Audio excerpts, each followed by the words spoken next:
오늘 본문 말씀은 예수 그리스도의 다시 오심을 기다리는 데살로니가 교회에 보낸 편지 말씀입니다. 똑같이 오늘 예수 그리스도를 기다리는 우리들에게도 해당되는 그런 말씀입니다. 특별히 오늘 말씀 속에서 보면 1절에서 예수 그리스도께서 강림하실 때 나타날 그런 사건, 그래서 예수 그리스도 강림하심과 그 앞에 모임에 관한 그런 말씀을 하시는 거예요. 여러분은 예수님 오시기를 기다리고 계십니까? 여러분 마음에 한번 잘 생각을 해보시길 바랍니다. 예수님이 오시면 그 예수님을 내가 만날 거예요. 만나게 될 텐데, 자, 그 내가 만날 예수님 지금 당장 오시면 좋겠다, 이렇게 생각하시는 분도 있을 거예요. 빨리 오셨으면 좋겠다. 지금 데살로니가 교회가 그런 입장이에요. 왜 그러냐면 앞에 1장에서 우리가 봤던 것처럼 그들은 지금 상당한 그런 박해와 환난 가운데 있기 때문에 빨리 주님이 오셔서 이 모든 고난이 끝이 났으면 좋겠다. 그래서 주님 오시기를 기다리는 거예요. 그래서 이 데살로니가 전서에서는 바울이 그들에게 글을 써서 보낸 겁니다. 예수님 다시 오실 거야. 인내로 믿음을 지키고 조금만 기다리고 있어. 이렇게 이제 이야기를 한 거예요. 그래서 그들은 지금 기다리고 있는 거예요. 그런데 그렇게 기다리는 사람들이 있는가 하는 반면에 또 한편에서는 여러분 정말 주님이 오시면 아멘하고 주님 맞아들일 수 있겠습니까? 아니면 주님 아직 준비가 덜 됐는데요. 우리 집을 아직 덜 치워놨는데요. 주님 맞으시기에는 조금 아직 준비가 덜 됐으니 조금만 더 있다가 오시면 안 되겠습니까? 이러신 분들도 있을 거예요 아마. 다 아직 주님이 누군지도 잘 모르고 주님 오시면 어찌 해야 되는지도 모르고 주님 좀 깨닫고 알기까지 조금만 기다리시면 안 되겠습니까? 또 어떤 사람은 이 세상 이 좋은데 이렇게 큰 집에서 좋은 차 타고 배부르게 누리면서 잘 사는데 주님 좀 안 오시면 안 됩니까? 그런 사람도 있겠죠? 세상에는 많아요. 그런데 그 주님은 안 오실 수 있나요? 반드시 오십니다. 그게 문제예요. 그 주님은 반드시 다시 오신다는 거예요. 그래서 베드로서 3장 12절에서는 하나님의 날이 임하기를 바라보고 간절히 사모해라. 이 땅에 소망이 있는 게 아니고 하나님 나라에 소망이 있고 우리 구원의 완성을 위해서 예수 그리스도는 반드시 다시 오셔야 하기 때문에 그 다시 오실 주님을 간절히 사모하라고 그렇게 이야기합니다. 그런 상황 속에서 오늘 1절 말씀은 이렇게 말씀해요. 형제들아 우리가 너희에게 구하는 것이 있는데, 그러면서 구하는 것이 있대요. 나중에 나와요. 세 가지를 이제 구하게 되는데, 그러면서 이제 어떤 상황 속에서 이 얘기를 하냐면 우리 주 예수 그리스도의 강림하심과 우리가 그 앞에 모임에 관하여 이야기하면서 구할 것이 있다는 거예요. 예수 그리스도의 강림하심, 다시 오심과 그 앞에 모임에 관하여 이야기를 하는 거예요. 이미 이 이야기를, 이 상황을 데살로니가전서 앞에 데살로니가전서 4장 16절 17절에서 써보냈습니다. 거기서 이런 말씀을 하거든요. 주께서 호령과 천사장의 소리와 하나님의 나팔 소리로 친히 하늘로부터 강림하실 건데 그때 강림하실 때 무슨 일이 일어나느냐? 그리스도 안에서 죽은 자들이 먼저 일어나고 그리스도 안에서 죽은 자들이 부활한다는 거예요. 부활의 사건이 있습니다. 아멘? 아멘. 부활하는 일이 있고, 그리고 그 후에 먼저 그들이 부활하고 난 다음에 그 후에 우리 살아남은 자들, 지금 저와 여러분들 예수 믿고 있는 자들 어떻게 돼요? 그들과 함께 공중 구름 속으로 끌어올려서 공중에서 주를 영접한다는 거예요. 이 휴거입니다. 이끌 휴자 들것자 들어올린다는 거예요. 여러분이 올라가는 게 아니고 천사들이 우리를 딱 낚아채가지고 그죠? 바닷속에서 물고기를 꺼내듯이 딱 그냥 들어올린다는 거예요. 그런 일이 있고, 그리고 공중에서 주님을 영접해서 그죠? 그리하여 우리가 주와 항상 함께 있으리라. 우리 구원이 완성되고 천국이 이루어지는 그 일들을 이렇게 말씀하시는 겁니다. 주께서 강림하시면 이런 사건이 있으리라고 이미 이야기를 했습니다. 아멘. 그러면서 이 안에서 이런 일이 있을 때 이 주님을 기다리고 그죠? 이 일들을 기대하는 그런 너희들은 어떻게 해야 되는지 잘 구하는 게 세 가지가 있다는 거예요. 그 첫 번째가 이겁니다. 첫 번째 내지가 자 한번 같이 읽습니다. 시작. 누가 어떻게 하여도 미혹되지 말라. 미혹되지 말라는 거예요. 미혹되지 마라. 미혹되지 마라. 미혹하는 게 있으니까 미혹되지 말라고 그러시겠죠? 그죠? 2절 3절 말씀을 보면 이 미혹을 하는데 이런 이야기를 합니다. 영어로나 말로나 우리에게서 받았다는 편지로나 이 미혹의 방법입니다. 그리고 또 주의 날이 이르렀다고 해서 주의 날이 이르렀다 과거형으로 얘기합니다. 이르렀다고 해서 쉽게 마음이 흔들리거나 두려워하지 말아야 한다는 것이다.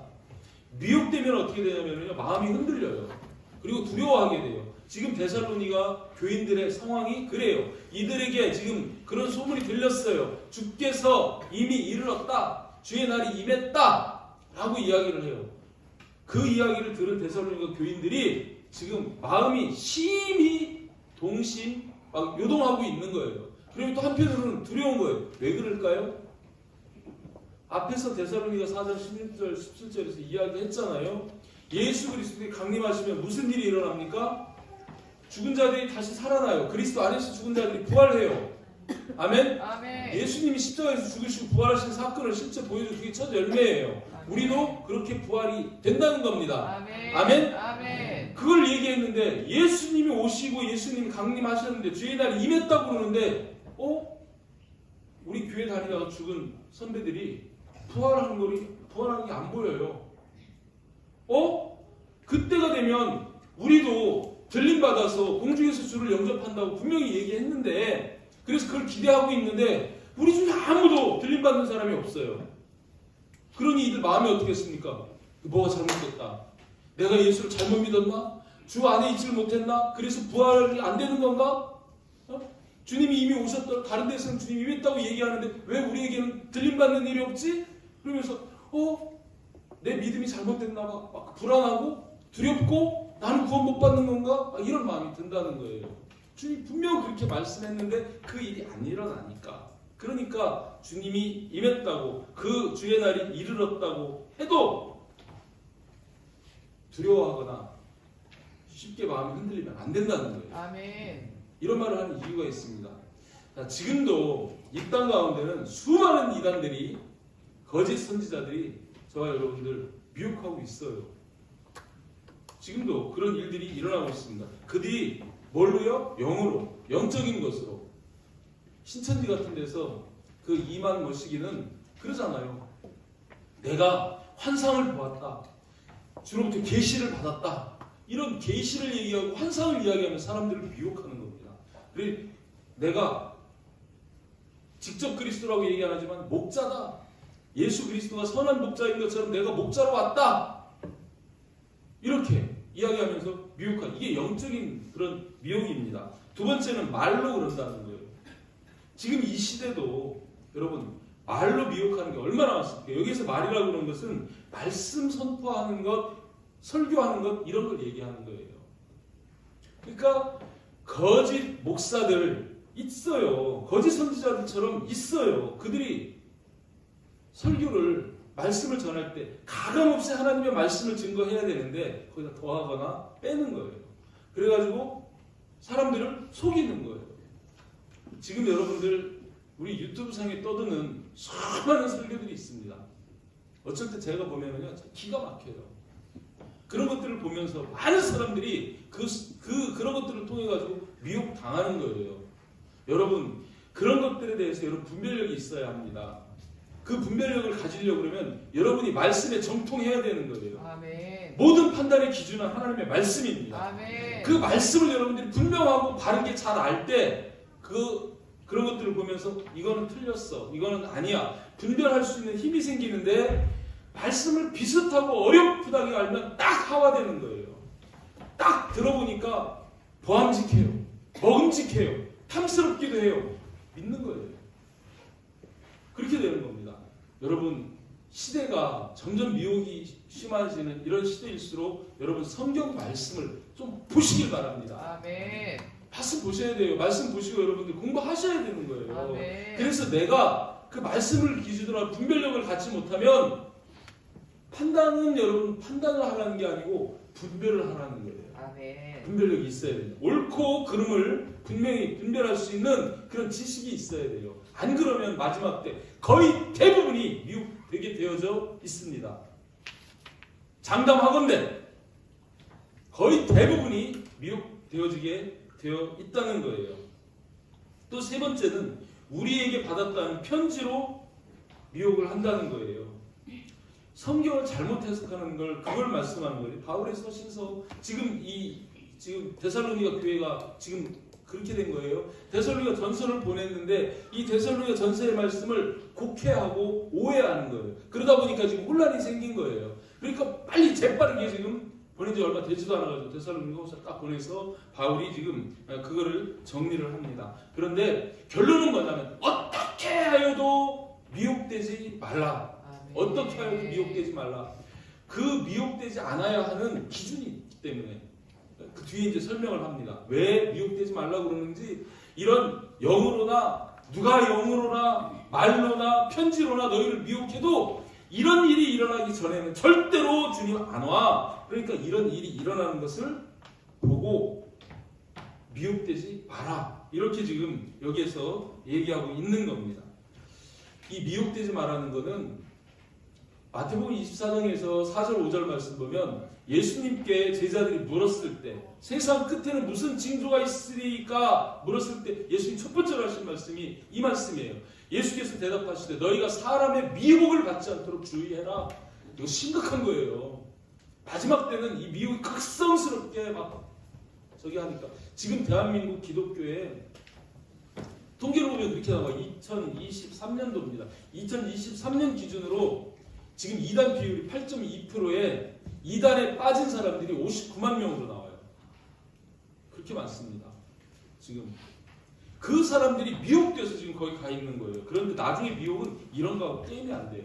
마지막 때 미혹은요 이런 거하고 게임이 안 됩니다. 하여튼 주님이 말씀하시죠. 많은 사람이 내 이름으로 와서 나는 그리스도라 하여 많은 사람을 미혹하리라. 지금 이 그리스도가 우리 한국 땅에 얼마나 많습니까? 세계적으로 얼마나 많습니까? 내가 그리스도라, 자칭 그리스도. 그렇게 해서 많은 사람을 미혹한다는 거예요. 그리스도라고 그러는 게 아니라 지금 우리 한국의 하나님의 교회는 안상노식에는 자체 하나님입니다. 그렇게 불러요. 거기서는 안상홍 하나님이라고 불러요. 대놓고 하나님이라고 그래요. 그런데 거기에 보십시오. 지금 막 얼마나 지금 번성하고 있습니까? 지나가다 보면 좋고 큰 건물 쳐다보면은 다 하나님의 교회예요. 신천지 난리예요, 난리. 여러분 어떻게 하여도 미혹되지 않으시는 그런 저와 여러분 되시기를 바랍니다. 아멘. 미혹되지 않으려고 그러면 어떻게 해야 되느냐? 두 번째 내지가 이겁니다. 한번 여러분 같이 읽어봅니다. 시작. 마지막 때의 징조들을 기억하라. 마지막 때 되면 일어날 일이 있어요. 마태복음 24장에서 주님이 얘기했어요. 오늘 본문에서도 먼저 배교하는 일이 있고 저 불법의 사람과 멸망의 아들이 나타나기 전에는 그날이 이르지 아니하리라. 그러니까 주님이 뭐라고 말씀하시냐면 지금 이 바울을 통해 가지고 먼저 주님 오시기 전에 배교하는 일이 있고 그리고 저 불법의 사람 곧 멸망의 아들이 나타나는 일이 있어야 되고 그 일이 있기 전에는 주님 다시 오시는 일이 없다는 거예요. 아멘? 그 일이 있고 난 뒤에 오신다는 거예요. 그러니까 이거를 여러분 주목해야 되죠. 이거는 근데 배교하는 일은요. 이 불법의 사람 멸망의 아들이 나타날 때 이루어지는 그 배교입니다. 이 배교는 지금 교회 다니다가 신천지로 가고 하나님 교회 가고 이렇게 이런 정도의 배교가 아니에요. 그때는 정말 대대적인 배교가 일어나는데 이제 보게 될 겁니다. 예수께서 강림하시기 전에 반드시 나타나야 할 사건들, 세상 끝날의 징조들이 있다라는 거예요. 아멘. 여러분 이걸 기억하시길 바랍니다. 아멘. 주님이 마태복음 24장에서 두 가지를 얘기했어요. 이런 일이 일어나는 것을 보거든 두 가지를 얘기했습니다. 첫 번째로 마태복음 24장 32절 33절 말씀 보면 거기에서 무화과나무 비유를 들어서 말씀하십니다. 여기에서 이 무화과나무는요 마가복음 11장에 있는 그 무화과나무거든요. 어떤 무화과나무입니까? 예수님이 성에 들어가요. 마지막 이제 입성해가지고 성에 들어가시는데 배고파요. 배고파서 보니까 무화과 나무가 있어요. 아주 잎이 무성합니다. 그러니까 예수님 꼭 먹을 게 있을까 가서 뒤져보는데 잎사귀만 있고 열매가 하나도 없어요. 이게 뭘 얘기하는 거예요? 이스라엘 얘기하는 거예요. 이 외식하는 서기관들과 바리새인들이요, 바리새인들이요. 외식, 잎사귀만 무성한 외식, 아주 그럴듯해요. 근데 속에 알맹이가 없어요. 그러니까 예수님 그 나무를 저주해버리잖아요. 이후로 내게서 영원히 열매를 먹지 못하리라. 그러니까 나무가 갑자기 확 말라가지고 뿌리채 말라버려요. 예수님 저주하신 거예요. 이게 어느 나라 상징하는 거예요? 이스라엘 나라 상징하는 거예요. 그 무화과 나무, 여기서 원어를 보면 그 무화과 나무에 더 정관사가 딱 붙어 있어요. 그 무화과 나무의 비유를 배우라. 그 가지가 연하해지고 잎사귀를 내면 여름이 가깝다. 그 이스라엘이 쫄딱 망했습니다. 2000년 동안 나라 없다가 지금 이스라엘이 다시 생겨난 거예요. 이때가 되면 어떻다고요? 이와 같이 너희 이 사실을 보거든 인자가 가까이 곧 눈앞에 이른 줄 알라. 아멘. 이스라엘이 독립해서 나라가 세워졌습니다. 아멘. 지금 예수님 어디 계셔요? 문 밖에 계세요. 아멘. 문 밖 가까이 와 계세요. 가까이. 이게 우리가 봐야 할 징조 중에 첫 번째 징조입니다. 아멘. 여러분 보시길 바랍니다. 그리고 예수님이 두 번째 징조를 뭘 얘기했어요? 마태복음 24장 15절 16절 보면 이제 마지막 징조를 얘기해요. 최후의 징조입니다. 그러므로 너희가 선지자 다니엘이 말하는 바 멸망에 가증하는 것이 거룩한 곳에 선 것을 보거든, 이것도 보거든이에요. 우리가 볼 수 있어요. 그걸 보거든 읽는 자는 깨달아라. 그때 유대에 있는 자들은 산으로 도망해라. 산으로 도망. 끝이에요. 끝. 최후에 일어날 일이 뭐냐면 멸망에 가증한 것이 거룩한 곳에 서는 일입니다. 아멘? 그걸 얘기하는 거예요. 마지막 때 적그리스도가 나타나서 멸망에 가증한 일을 선다는 건데 이 일을 미리 다니엘이 얘기했다는 거예요. 여러분, 다니엘서는 이제 제가 저희 계시록 강의할 때도 여러분한테 말씀을 드리고 있는데 구약의 계시록입니다. 아, 네. 유대인의 계시록이라 합니다. 그래서 이 다니엘서에도 유대인의 끝뿐만 아니라 인류 역사의 끝에 대한 이야기를 하고 있어요. 계시록이니까 마지막 때에 대한 이야기를 다니엘서가 하고 있어요. 그 중에서 지금 이 말씀과 맥락이 같이 되는 게 어떤 얘기냐면 다니엘서 9장 27절 말씀입니다. 다니엘서 9장 27절에 보면 이런 얘기를 해요. 그 적그리스도에 대해서 얘기합니다. 그가 장차 많은 사람들과 더불어 한 일 동안에 언약을 굳게 맺고 라고 얘기해요.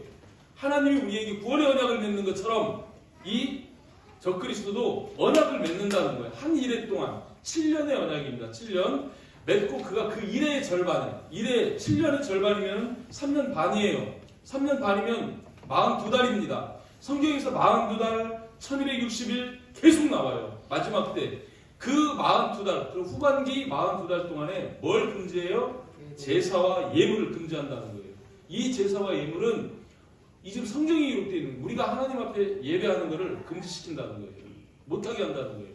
그리고 포악하여 가증한 것이 날개를 의지해서 선다는 거예요. 날개는 군대입니다.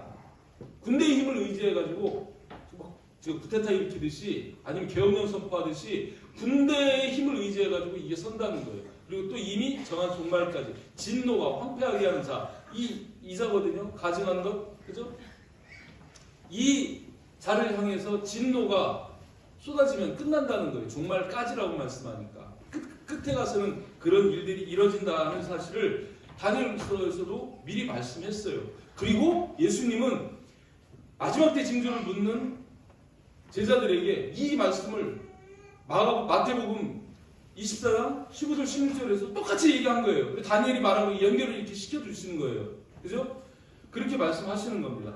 또 다니엘서 11장 31절 말씀 보면 군대는 그의 편에 서서 아까 제가 그죠? 날개가 군대다 그랬죠? 군대는 그의 편에 서서 성소 곧 견고한 곳을 더럽히며 여기 성소는 성전입니다. 성전을 더럽힌다는 거예요. 그리고 매일 드리는 제사를 폐하고 멸망하게 한 가증한 것을 세운다는 거예요. 그 성전에 하나님이 아닌 멸망하게 하는 가증한 것 이것을 세운다고 이야기합니다. 이때가 되면요 어마어마한 배도가 일어나는 거예요. 아니, 성전에 하나님이 계셔야 되는데 하나님이 척하는 것이 들어와가지고 자기를 하나님이라고 하거든요. 그래서 4절 말씀 보면 오늘 본문 4절에 이런 말씀하죠. 그는 대적하는 자라. 신이라고 불리는 모든 것. 이 세상 가운데 우리 교회만 아닙니다. 우리 교회는 하나님이고, 그죠?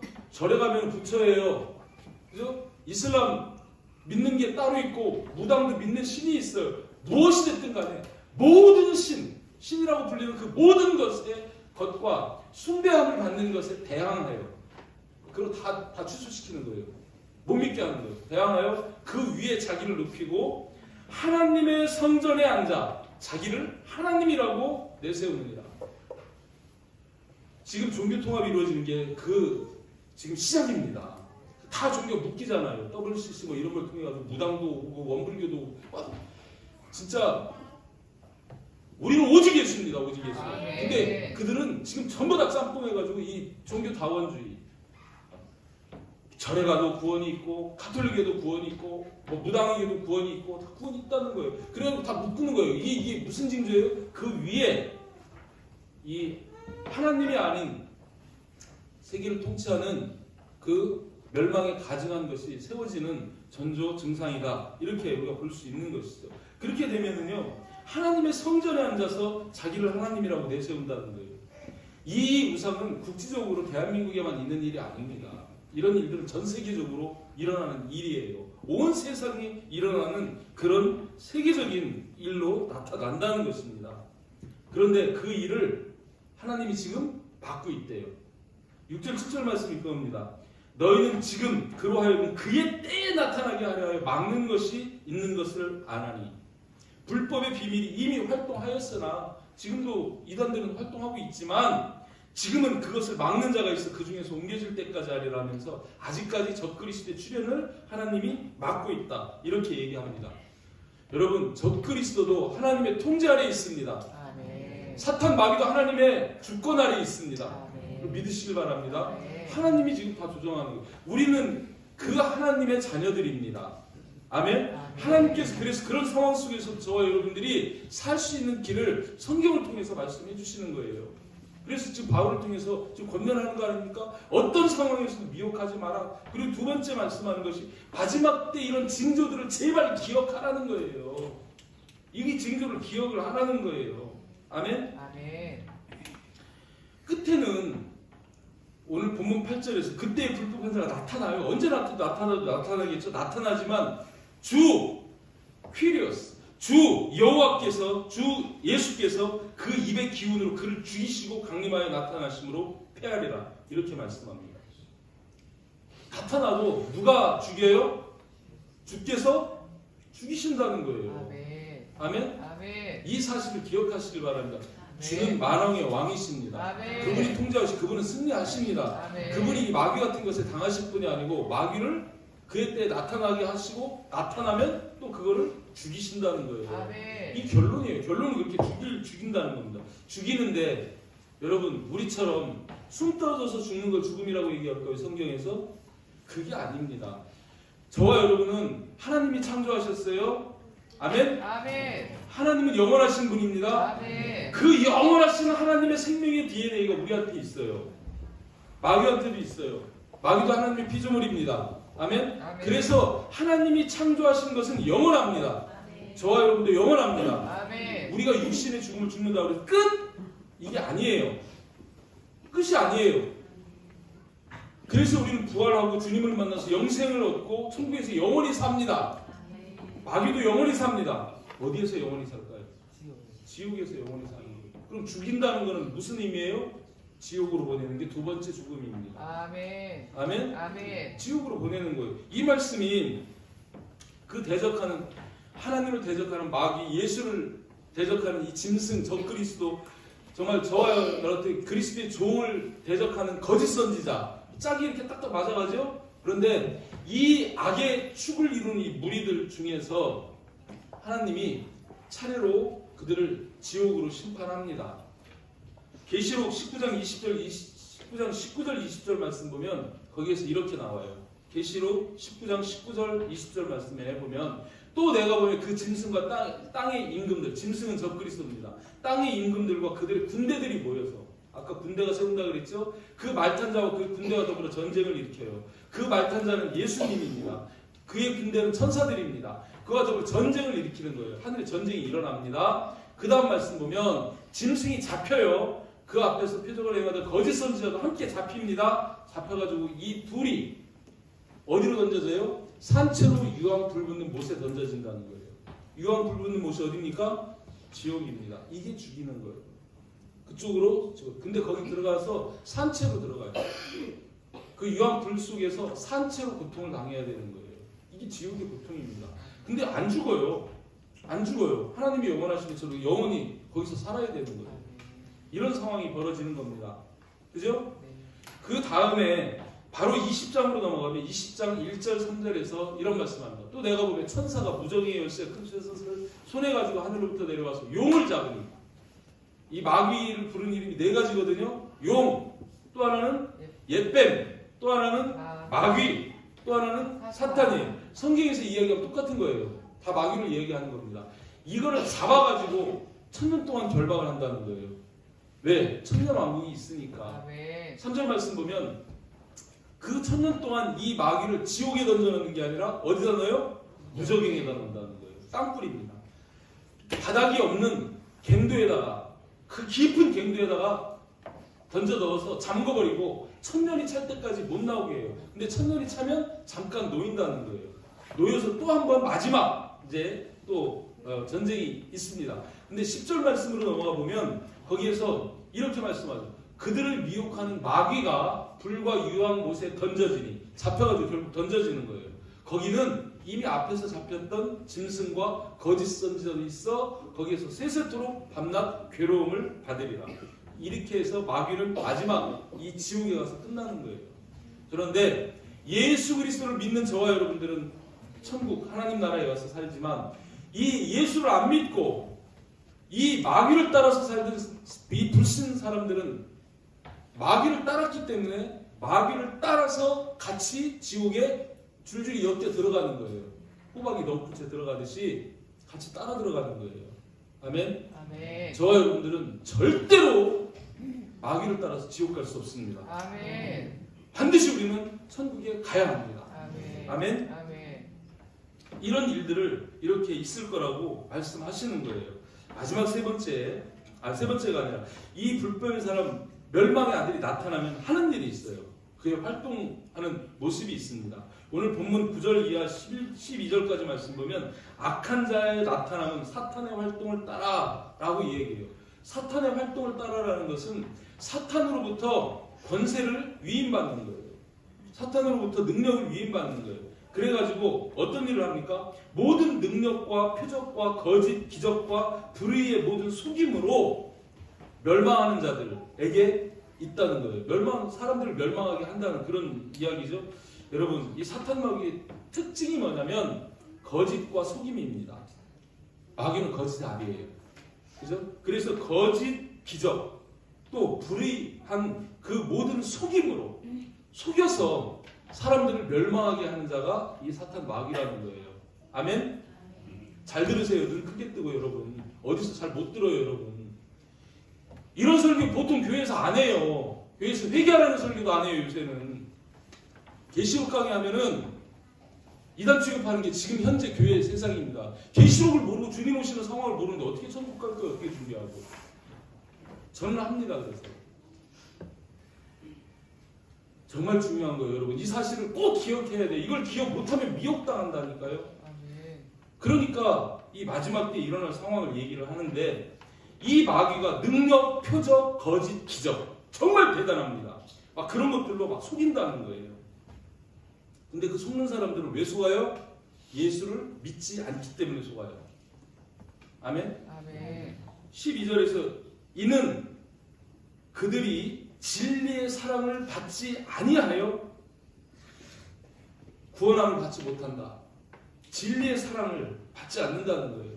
하나님이 세상을 이처럼 사랑하사 독생자를 주셨어요. 예수 그리스도께서 이 땅에 오셔서 우리를 사랑해서 십자가 지셨어요. 십자가 지시고 피 흘려서 우리 죄를 대속하셨어요. 그리고 우리에게 소망을 주시기 위해서 부활하셨어요. 그리고 우리 거처를 예배하러 승천하셨어요. 그리고 다시 와서 우리를 영접하실 거예요. 그래서 우리도 데려갈 거예요.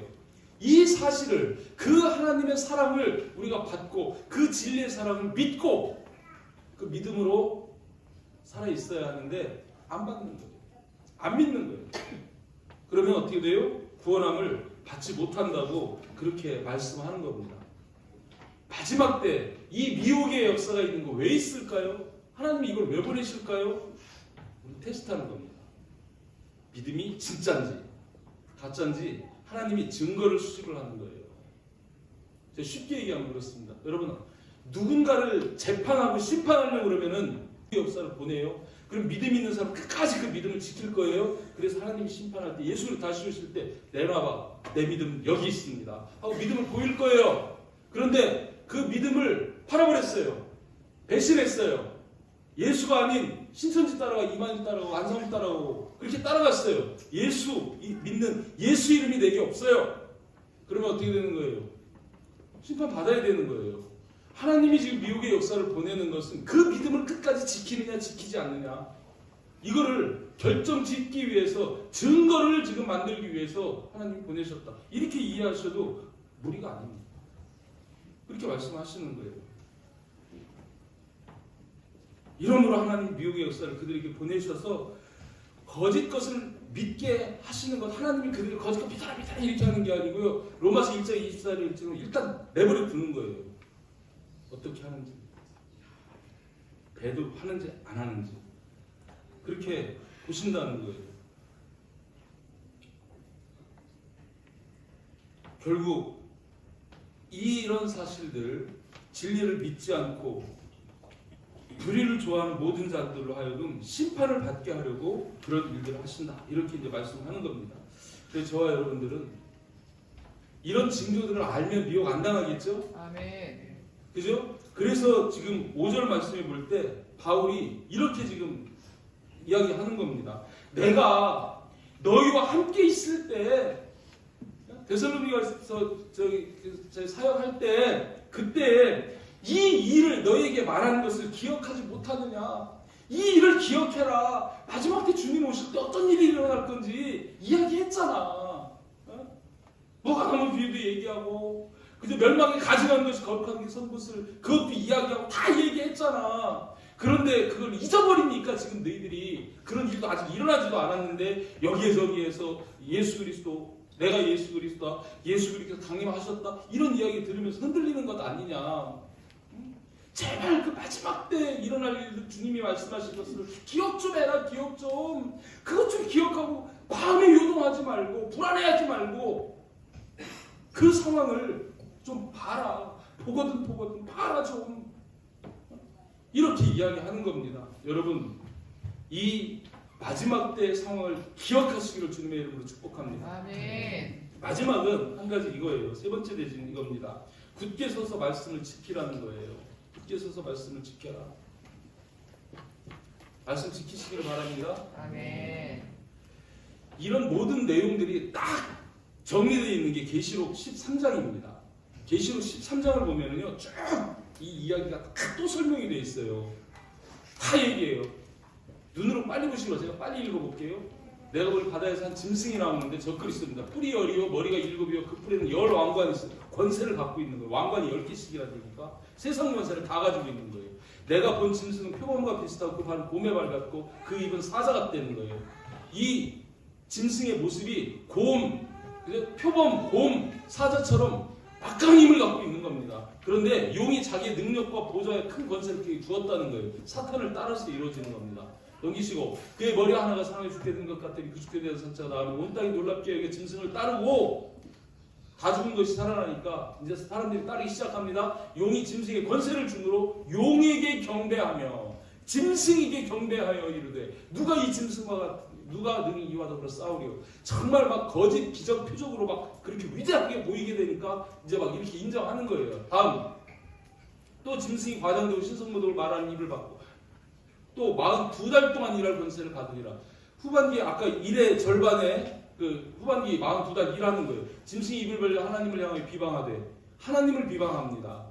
감히 그의 이름과 그의 장막 하늘에 사는 자들을 비방하더라. 믿는 자들이 그래서 모든 민족에게 미움을 받는 일이 생기는 겁니다. 또 권세를 받아 성도들과 싸워 이기게 되고 성도들과 싸워서 이기는 일이 있다. 우리가 지게 돼요. 질 수밖에 없어요. 그런 일이 생겨요. 각 족속과 백성과 방언과 나라를 다스리는 권세, 각 족속 한 족속이 아니고요. 모든 족속이라는 얘기입니다. 모든 족속, 백성, 방언, 나라를 다스리는 권세, 세계 통치자예요. 하더니 또 그 다음 죽임을 당한 어린 양의 생명책의 창세 이후에 이름이 기록되지 못하고 땅에 사는 자는 다 그 짐승에 경배하리라. 이 대대적인 마지막 때, 그죠? 죽임을 당한 어린 양의 생명책에 창세 이후로 이름이 기록되지 못한 자, 예수를 믿는 자가 아니고 그 믿음을 지키는 자가 아니고서는 모두 다 그 짐승에게, 우상에게 경배한다는 거예요.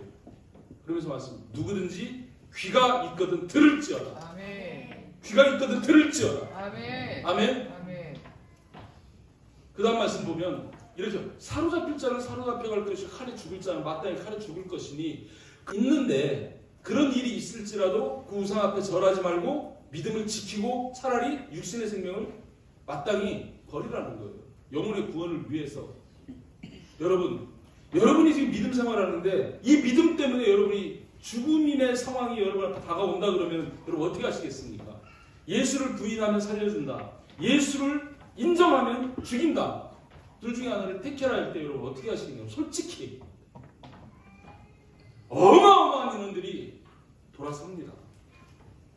꼭 예수 믿어야 사나? 돌아서요. 그래서 마지막 때 무슨 일이 있다고요? 배교하는 날이 일이 있다는 거예요. 이거는 전무후무한 배교입니다. 오죽하면 주님이 내가 마지막 때 믿음을 얼마나 보겠느냐. 대부분이 그래서 천국문이 좁은 문이고 좁은 길입니다. 꼭 기억하시길 바랍니다. 아멘. 육신 살자고 영혼을 팔아먹는 일이 없어야 합니다. 아멘. 아멘. 아멘. 11절 말씀은 내가 보면 또 다른 짐승이 땅에서 올라오는 어린 양같이 두 뿔이 있고 용처럼 말을 하더라. 어린 양처럼 두 뿔이 있는데 말을 하는 거는요. 용의 말을 해요. 사탄의 말을 하는 거예요. 이게 거짓 선지자 마귀가 짐승이 하는 일입니다. 넘겨서 봅시다. 12절 말씀은 그가 먼저 나온 짐승의 모든 권세를 그 앞에서 행하고 땅과 땅에 사는 자들, 저와 여러분들은 하늘에 사는 자들입니다. 아멘. 땅에 사는 자들을 처음 짐승에게 경배하게 하니 곧 죽게 되었던 상처가 나은 자 아니라 큰 이적을 행하되, 여기서 얘기하는 것처럼 표적, 능력, 표적, 거짓 기적, 막 속임으로, 그죠? 큰 이적을 해요. 심지어 어떤 일을 하냐면 하늘에서 불이 내려오게 해요. 그죠? 엘리야가 기도해서 하늘에서 불이 내려오는 것처럼 하늘에서 불이 내려. 여러분 이런 일들이 여러분 앞에서 목격한다고 그러면 이건 보통 사람이 할 수 있는 게 아니잖아요. 그죠? 속아 넘어가기 쉽겠죠. 그죠? 불이 내려오게 하고, 그죠? 또 다음 말씀 보면 짐승 앞에서 받은 바 이적을 행함으로, 짐승 앞에서 받은 이적을 행함으로 땅에 거하는 자들을 미혹해서, 속여서, 유혹해서 땅에 거하는 자들에게 이르기를 칼에 상하였다가 살아난 짐승을 위해 우상을 만들라. 그가 권세를 받아 그 짐승의 우상에게 생기를 주어 그 짐승의 우상이 말을 해요. 살아있는 하나님처럼. 또 짐승의 우상에게 경배하지 아니하는 자는 어떻게 한다고요? 며칠든지 얼마든지 다 죽이게 하는 거예요.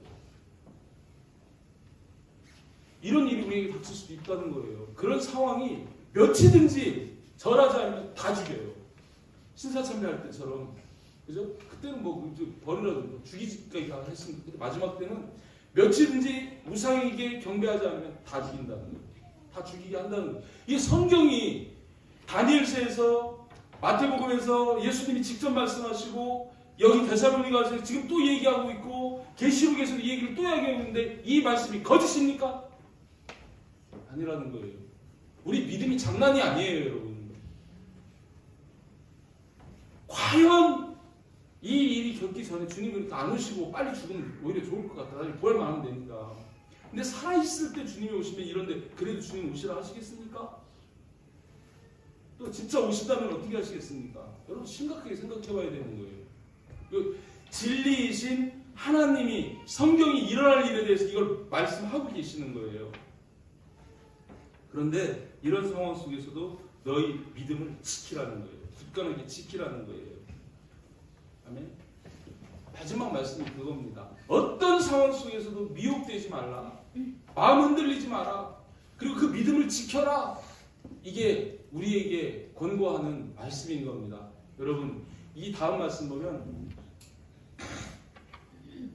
그가 모든 자, 작은 자, 큰 자나 부자나 가난한 자, 자유인이나 종들에게 몽땅이에요. 모든 사람입니다. 예외되는 사람 없습니다. 그가 모든 자라고 얘기합니다. 그리고 그 오른손이나 이마에 표를 받게 한다는 거예요. 표를 여기 이마에다가 아니면 오른손에다가 표를 받게. 베리집 얘기하는 게 그거거든요. 여기서 나오는 얘기입니다. 누구든지 이 표를 가진 자면 매매를 못해요. 이제 신용카드 안 써요. QR코드 이런 거 그런 거 저기 하듯이 딱 그냥 여기에다가 딱 저기 해서 그냥 표 그거 있으면 스캔해가지고 다 그냥 다 되는 거예요. 신분, 재산, 뭐 금융 다 이걸로 다 되는 겁니다. 그리고 이거를 누구든지 이 표를 가진 자면 매매를 못하게 이 표는 곧 짐승의 이름이나 그 이름의 수라 하면서 마지막 18절 말씀이 지혜가 여기 있습니다. 총명한 자는 그 짐승의 수를 세어보라. 그것은 사람의 수, 하나님의 수가 아니고 사람의 수, 땅의 수 666이니라 이렇게 얘기를 하는 거예요. 바코드가 666이잖아요. 그죠? 그렇게 얘기하는 거예요. 자세한 얘기는 계시록 강의하면서 여러분에게 말씀 나누기도 했고 기회가 되면 또 한 번 이제 하겠지만 마지막 때 이런 일들도 일어날 수 있다라는 사실을 여러분 기억하시고 징조를 바라보면서 어떤 상황에서도 굳건하게 믿음을 지켜라. 이게 바울이 지금 우리에게 하는 권면입니다. 그죠? 그 믿음을 지키는 것은 말씀을 지키는 것하고 똑같습니다. 그래서 여기서 말씀을 지키라고 그렇게 얘기해요. 그러므로 형제들아 굳건하게 서서 말로나 우리의 편지로 가르침을 받은 전통을 지키라. 이 15절 말씀이 그 말씀이거든요. 그죠? 오늘 본문의 12절 말씀이 우리의 편지로 가르침을 받은 전통을 지키라. 굳건하게 서서 말씀을 지키라는 거예요. 이게 말로나 편지로 가르쳐줬잖아요. 그 가르침을 전수받은 그것을 지키라는 거예요. 그래서 말씀을 지키라는 얘기 원어를 보면 그 얘기입니다. 여러분 복 있는 사람은 말씀 지키는 사람입니다. 아멘. 시편에서도 1장 1절 2절 말씀 보면 그렇게 말씀하죠. 복 있는 사람은 어떤 사람이냐? 그의 율법을 주야로 묵상하는 자가 복이 있는 자예요. 아멘? 아멘. 여러분 하나님 말씀을 가까이 하시길 바랍니다. 말씀은 넘치는 법이 없어요. 여러분 말씀을 연구하고 연구해요. 제가 지금 말씀을 그랬잖아요. 말씀드렸던 것처럼 여기 와가지고 부교육자 역할도 안 하고 여기 와가지고서 목회를 하려고 그러니까 참 제일 답답했던 게 말씀이고요. 강단에 서려고 그러면 다리가 떨리는 거예요. 말씀을 모르니까. 그 말씀을 3년 동안 하루 14시간씩 앉아가지고 60도 70도 그래도 몰라요. 그래도 모르겠어요. 읽으면 읽을수록 희미하게나마 그림이 보여요. 성령께서 조명해 주시니까 이제 그 그림이 선명해지는 거예요. 우리가 읽어놓은 위에 성령이 가르쳐주고 성령이 조명해 주시면 성경이 보는 눈이 열립니다. 아멘. 그러면 분별할 수가 있게 되는 거예요. 참과 거짓을. 아멘. 그래서 여러분 말씀을 읽고 지키는 자가 복이 있다는 거예요. 계시록 1장 3절에서 그런 말씀하지 않습니까? 계시록 1장 3절 말씀에 보면 거기에서 이 예언의 말씀은 성경 전체가 예언의 말씀인데 특별히 계시록의 말씀을 강조하는 것도 있지만 이 말씀을 읽는 자, 듣는 자, 그 가운데 기록한 것을 지키는 자는 복이 있나니. 지키는 자가 복이 있다는 거예요. 왜요? 때가 가깝기 때문에. 때가 가까울 때는 말씀을 읽고 듣고 그 말씀을 지키는 것이 믿음을 지키는 거기 때문에 그런 자가 복이 있다. 성경에서 얘기하는 복은 구원이라고 제가 분명히 말씀드렸습니다. 세상적인 복도 포함되어 있지만 성경적 복은 구원입니다. 아멘? 그 구원이 있다는 거예요. 계시록 22장 7절에서는요. 이제 끝이잖아요. 책 다 끝에 가가지고는요. 읽고 그 말씀을 읽고 들을 수도 없는 그 마지막 끝이 되면 그때 가서 끝까지 우리가 저기 하는 게 뭐냐면 보라 내가 속히 오리니 주님이 오실 때가 속히 오는데 그 상황에서도 뭐라고 말씀하냐면 이 예언의 말씀을 지키는 자가 복이 있다. 지키는 자에게 구원이 있다. 이렇게 말씀하시는 거예요. 아멘? 믿음을 지키라는 거예요. 바울이 오늘 본문에서 마지막으로 얘기하는 말씀은 또 하나는 끝까지 주님 오실 때까지 믿음을 지키면서 선행을 이어가라는 겁니다. 선행을. 하나님이 기뻐하시는 선행. 전도하고, 그죠? 복음 전하고, 그죠? 하나님의 뜻대로 행하고 하는 그게 선행이에요. 불법이 아니라 합법적. 하나님의 뜻을 행하는 건 합법이고 하나님 뜻대로 하는 건 아무리 좋은 일을 해도 불법입니다. 내가 권능을 행하지 않으니까 불법을 행하는 자들아 내게서 떠나가라. 아버지의 뜻대로 행하는 자라야 천국에 들어가리라. 이렇게 말씀하시잖아요. 그죠? 그래서 17절에 너희 마음을 위로하사 모든 선한 일과 말에 굳건하게 하시기를 원하노라. 바울이 원하는 게 지금 우리에게 권면하는 게 뭐냐면 선한 일과 말에 굳건하게, 믿음에 굳건하게 있어서 계속 선한 일과 선한 말을 하라는 거예요. 전도하고 하라는 거예요. 여러분, 우리에게 새 친구가 있습니다. 어떤 노인이 하나님으로부터 부름을 받는 거예요. 하늘 임금에게 이제 부름을 받습니다. 빨리 얘기할게요. 그 임금이 딱 부르면 여러분 겁나겠죠. 박수정 궁궐로 들어와. 부르셨어요. 그 가만 생각하니까 내가 그 임금 앞에 가가지고 혹시 벌 받지는 않을까 두려움이 생기는 거예요. 그러니까 이제 세상에 있던 친구에게 이야기합니다. 재물이라는 친구예요. 재물이라는 친구한테 얼마나 가까이 지냈습니까? 서로 너무 사랑하고 존경하며 서로 귀하게 여기면서 그렇게 지냈잖아요. 그래 이 친구는 가줄 수 있을 거야. 재물에게 나 지금 임금의 부름을 받았는데 궁궐까지 나와 함께 같이 가주겠는가? 재물이 뭐라고 대답할까요? 너 나는 같이 못 가네. 안 돼. 난 안 갈 거야. 재물은 가지고 하나님 나라 못 들어갑니다. 세상에서 아무리 친해도 재물 천국에 영향 전혀 못 미칩니다. 두 번째 친구한테 얘기합니다. 두 번째 친구는 가족 친지들이에요. 가족 친지들에게 다 지금 임금 앞에 가야 되는데 내가 불안하고 떨리니까 나와 같이 천국에 가줄 수 없겠나? 근데 뭐라고 대답하냐면 그 천국 문 앞에까지, 궁궐 문 앞에까지만 가겠네. 같이 들어가지는 못하네. 그렇게 얘기해요. 맞죠? 여러분 죽으면 무덤 앞에서 그 가족들과 다 헤어져야 돼요. 가족들 무덤까지 와서 장사 지내지만 같이 죽어주거나 같이 천국 못 들어갑니다. 의미를 잘 생각해 보세요. 마지막 세 번째 친구가 선행입니다. 선행이라는 친구는 어쩌다가 한번 만나고 어쩌다가 한번 교제하고 그랬던 친구예요. 설마 이 친구한테 얘기하면 이렇게 친했던 사람들도 안 간다 그러는데 가주겠나? 그래도 혹시 싶어서 선행에게 이야기합니다.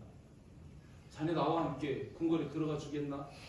그러니까 두 말도 안 하고 당연히 내가 따라가지. 당연히 내가 가서 내가 그 임금 앞에서 내가 이야기할 걸세. 당신이 얼마나 선한 사람인지 얼마나 선한 일을 많이 했는지 내가 다 증언해 줄 걸세. 이렇게 얘기하는 거예요. 바울이 왜 이 마지막 순간까지 선한 일에 열심을 내라고 얘기하는 줄 아십니까? 그것만이 하나님 앞에서 영향을 미치는 우리의 상이 되기 때문에 그렇습니다. 우리의 멸관이 되기 때문에 그렇습니다. 여러분 두려움에 떨지 마시고 마음 흔들리지 마시고 가르쳐준 주님이 성경에서 말씀한 이 일들을 기억하면서 끝까지 믿음 지키고 끝까지 주님의 뜻을 따라서 선행으로 나아가는 그런 삶을 살 때 그런 자를 하나님이 기억하시고 복 주시는 거예요. 그러라고 말씀하시는 겁니다. 아멘? 정말 막 서둘러서 말씀드려도 이 시간이 많고 이 마지막 때 이 종말론적 이야기만 나오면 막 저는 마음이 급해지는 거예요.